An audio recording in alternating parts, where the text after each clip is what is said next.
again, Kaiser Soze here from Maximum Carnage, and I'm going to do a war recap against Dragon on Nam.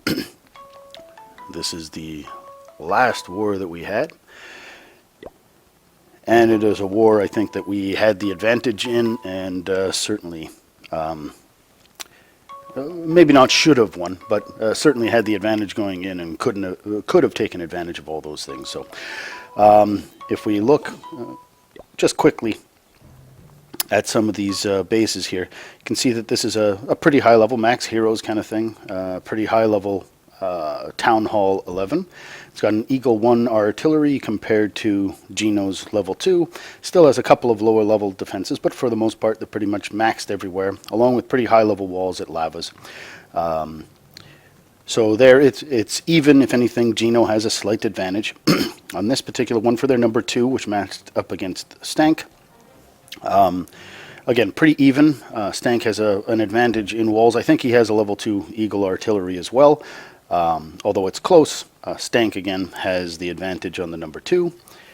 There is a bit more of an advantage here for their 3 over Captain. Most of them are lava walls here, and the heroes are higher. So the top 3, basically, you've got slight advantages for 2 of ours and 1 advantage for them. So the top 3 basically works out to be a wash, I think. Spidey and this particular, the equal that's across from Spidey at number 4 is almost identical in terms of strength. Realistically, you couldn't try to get it any closer. It's the hero levels are almost identical, and the number of walls are almost identical with the defenses. So that's a real close and even one. And then at number 5, this is where we begin to have a substantial advantage. So I think this one matches up against Run. The hero levels are lower, the wall levels are certainly lower, and the same holds true through the number 6, which matches I think up against Aunty, the number 7, which matches against Chaser, and the number 8, that matches up against Dax. And then we've got the 9 and 10, so this is Jim. Across from Jim, I think the hero levels are the same, but this base has both of the X-bows already up and some of the other defenses where Jim doesn't. He's a real 8.5 at this particular point. So certainly a slight advantage goes to their number 9, and their number 10 is also a Town Hall 9 with X-bows, and this is directly across from Stosh. So their 9 and 10 have an advantage. The 1, 2, and 3 is a tie. The 4 is like a dead heat. The 5, 6, 7, and 8 spots, which are the main core of the war, we have that advantage. So I think overall it was a good match, number 1, and number 2, it was a good match for us to be able to try to take advantage of. So you can see naturally from the war result, not anything like we had anticipated or wanted. So instead of going through and showing a whole bunch of attacks, what I'm going to do is show specific attacks that were against their number 8. So we'll just pop through. Let me just look and see where the first one is, and I think the first one here is Chaser. So you could see that this, instead of being a southern teaser, naturally it's like a southern teaser style base that is rotated to the side. So if you come in from the right, the base is meant to slow you down, force things like golems and giants into an area, and we have Chaser doing just that. He's broken into the walls, and he's coming in. He's got a 3 golem go wipe, and then he also has 6 hogs. So we can see here that his troops are coming in, and they're kind of just working through the heavier units like the trash, and they run into a certain amount of fire naturally. The Teslas on the side here, you can see that they're not max Teslas, so then again contributing. This is Dax equal, so again contributing to the belief certainly that we've got an advantage going in. And we can see it's about 45-49% through, and we can see he's got hogs left and whiz left, so that's good. It's go wipe with a real plan on dealing with something on the back end. But the heal hasn't been used yet. So he's holding off. I'm assuming he's going to be dropping that when the hogs come down. So the hogs are placed at the top. He loses a couple right off the bat to a spring trap. So I think it looks like there's only 2 hogs left at this point, and you can see that everything's shooting at the hogs. And then after the hogs are dead, the heel comes down and heals up that cannon. And that's just kind of the way it works sometimes when you're learning where the traps are and where everything is, and things don't go quite to plan. So at this particular point, you can see with the golem that's there, the king has gone down. There's some whiz and barbarians that are trailing. But with the 2 archer towers and that Tesla that just went down, it's going to end up being too many defenses. So the spring trap loses it. The archer tower now takes care of the whiz. And you can see it's an 86%. He still has max golems, so that's a lot of tank. And one's just about to pop here. I'm just going to 4x it until the end. We'll see the percentage. So at this particular point, you can see that every single defense is out. It's 90%. Now he's got 91% with the golem smashing in the final 40 seconds.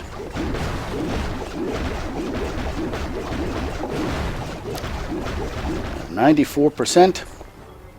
All right, so that's a pretty good attack. It's got something on the back end, lost some hogs early, didn't use the heal on the hogs potentially early enough, and didn't wait to allow the defenses on that end to be more distracted.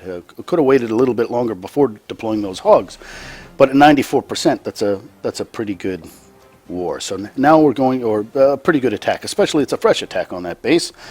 So that was certainly a good job. I wouldn't at all consider that to be a bad attack. So now we've got Aunty, who's coming after this on the same base. So, I'll just pause it for 1 second. Reasonably, if somebody just hits a base and they use Go Wipe and you're proficient in Go Wipe, and they just got 94%, what you would be looking at doing is tweaking whatever they did. So you could say, well, 3 golem Go Wipe from the right, although it's going right into the hands of the teaser here. I would be looking myself at putting in Earthquake and simply, doing that, replicating that attack, but trying to maximize what happens on the back end. He put hogs through this area behind the dark barracks. That's where they entered, and there is a Tesla up in that area.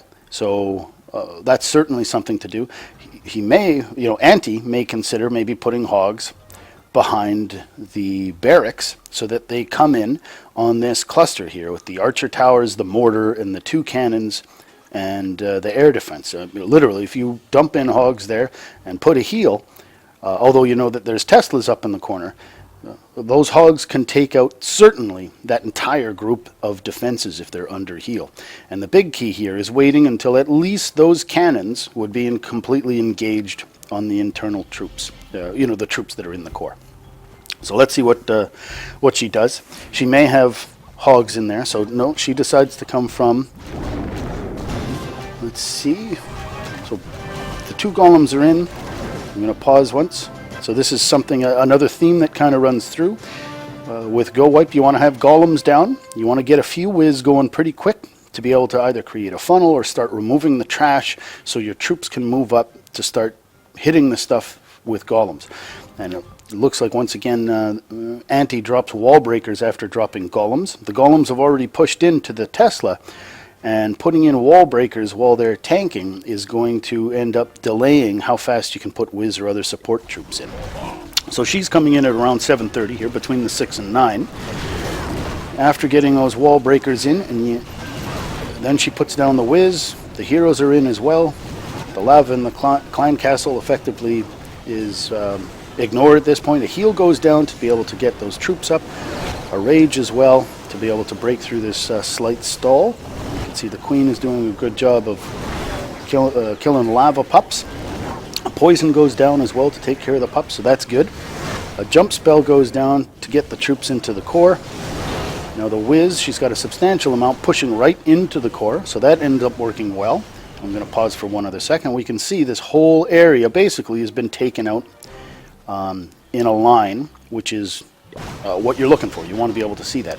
So now we've got the core set, and we can see, especially on the other side, if we stop it here, now 49% of the base is gone, There is no troops down at the bottom. There's no troops available. So her clan castle's been used. Every single troop has been put down. Every single spell has been put down. So at this point, you would say, well, the plan that Aunty has is simply to wait and hope that her troops live. There certainly isn't anything that she could do at this particular point to be able to go through the back end. So, and things like that. The double giant bomb set that was just triggered, and actually from Chaser's replay, who would have had, an idea saying, well, that's where the double giant bombs are, and what do we do to try to negate the strength and the power of those double giant bombs?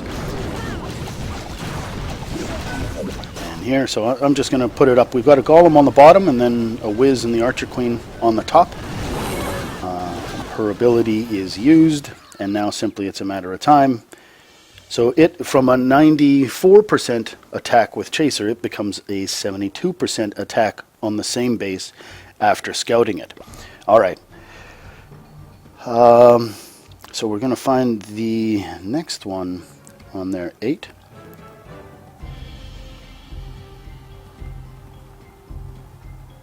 I can see that's run is one. Yeah, and that's what it looks like. Okay, so run is the next one.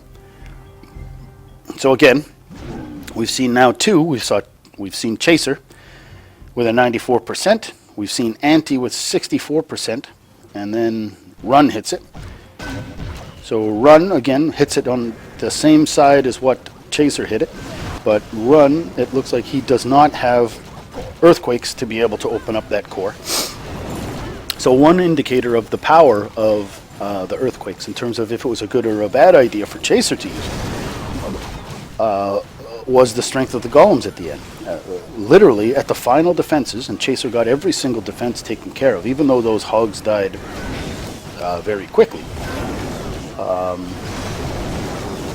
Using those earthquakes allowed those golems to remain, not full strength, but unbroken. 2 unbroken golems haven't even popped into golemites at the end. So you'd have to at least, question yourself. If that replays up, it's easy to scout. You can just watch to see what somebody else has done. And it was so effective for those golems and so effective for the tanking. And the nature of the attack was quite simple. It was just simply, wait until it hits the core and then go. You can see the cannons here are engaged, and they're pretty shallow in the core. So being able to, at this particular time, drop back-end hogs for that cluster of defenses and put a heal on there, you have a lot of time to be able to do that. Naturally, these, the ones that are shooting at the bottom things may not come into play. But Run has chosen to go, in a different route. So it was different than Aunty. It was different than Chaser. And you would have to look at this and really say, well, what has changed? An earthquake goes down. I think, realistically, it's a waste of space bringing a single earthquake.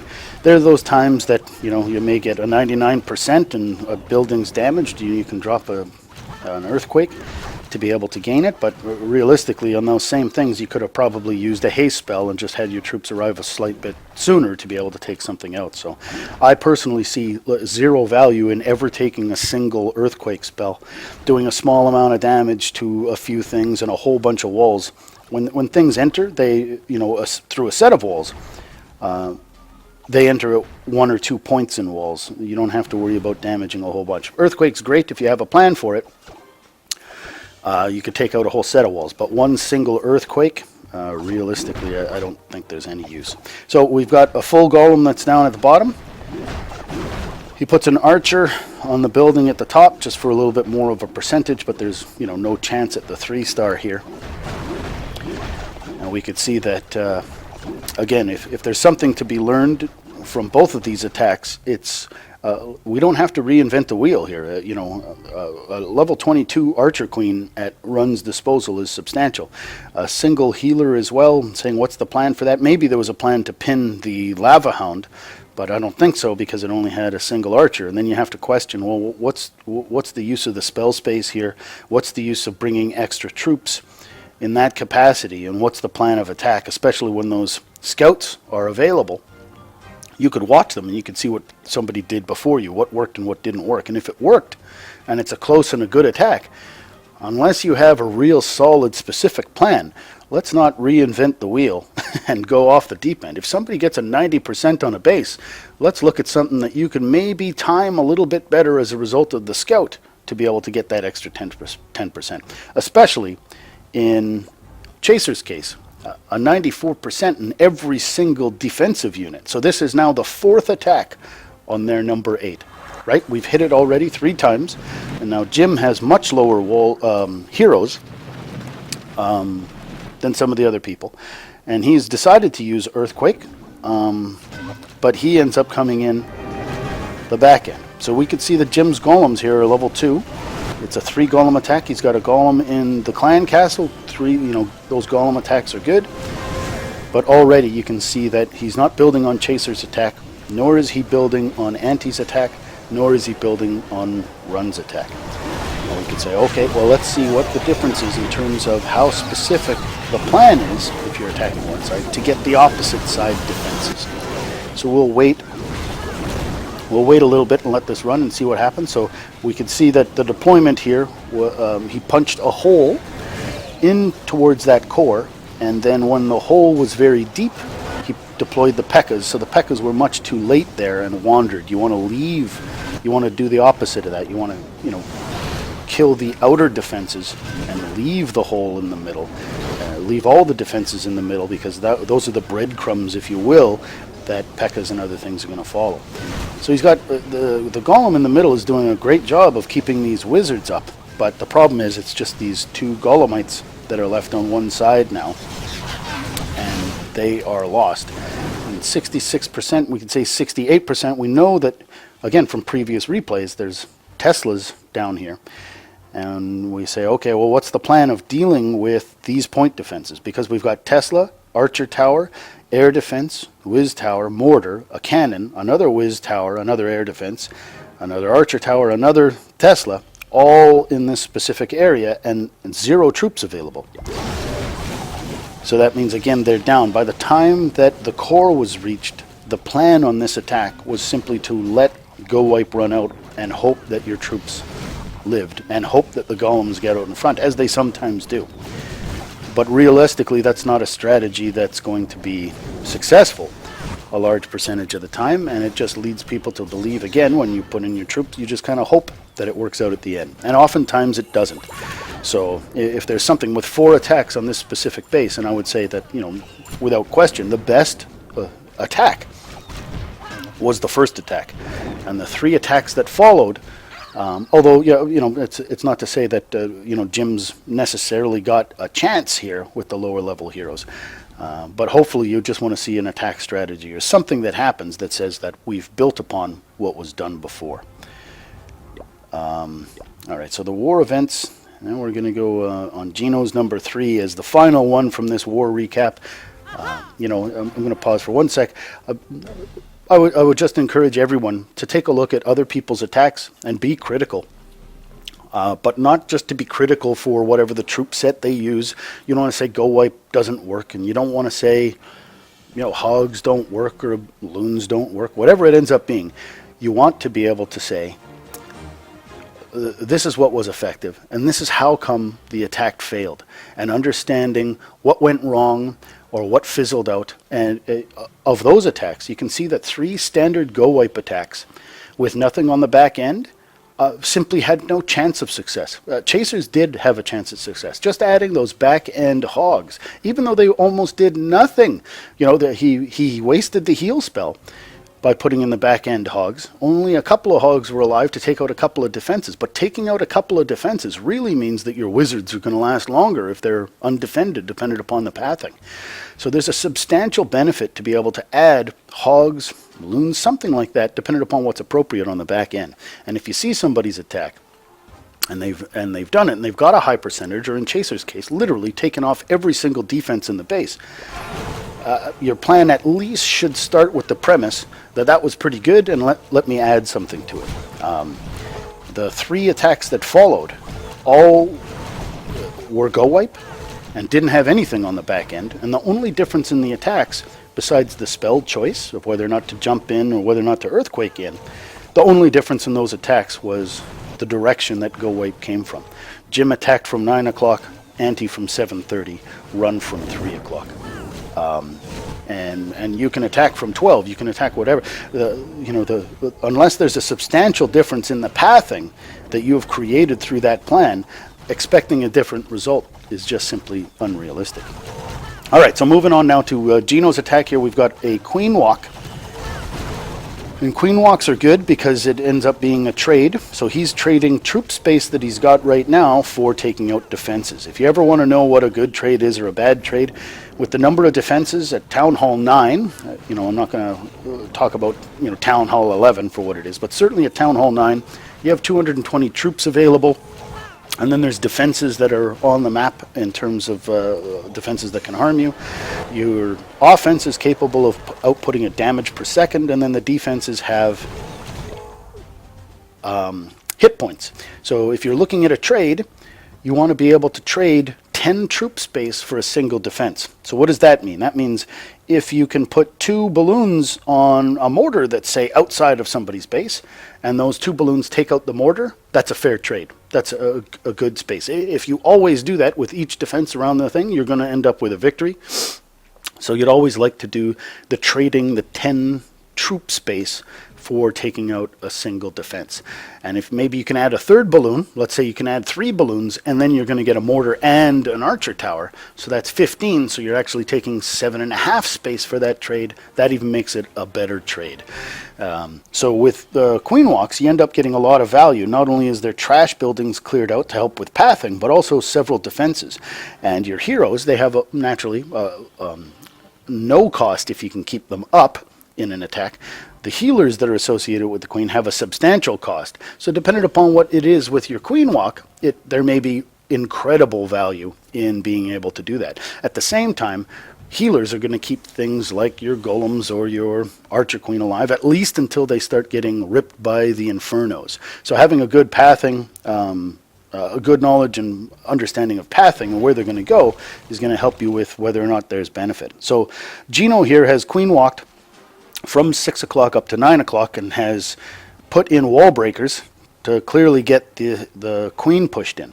So at this particular point, to make sure that everything flows through the middle, we can see that he's got earthquakes, which are probably for the double wall set, getting everything into the core. That's great. We can see that the archer queen is in no risk. The healers aren't being taken out right now with the air defense. So simply at this point, the best bet for Gino, I think, would have been to let the queen sit and just kind of let her do some work. You can also start the earthquakes to get in, and then as that happens, you look up here and you say, we need to funnel. We've got this great funnel. There's no chance that things are going to rotate back to 6 o'clock. We just need to take care of these upper level defenses and trash buildings to make sure that everything's going to go where he wants, which is pushed to the core.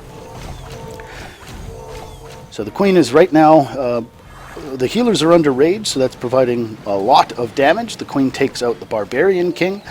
Double wall set, earthquake is used. Golems are put down on the defense, and naturally the closest defense is the wizard tower on the inside.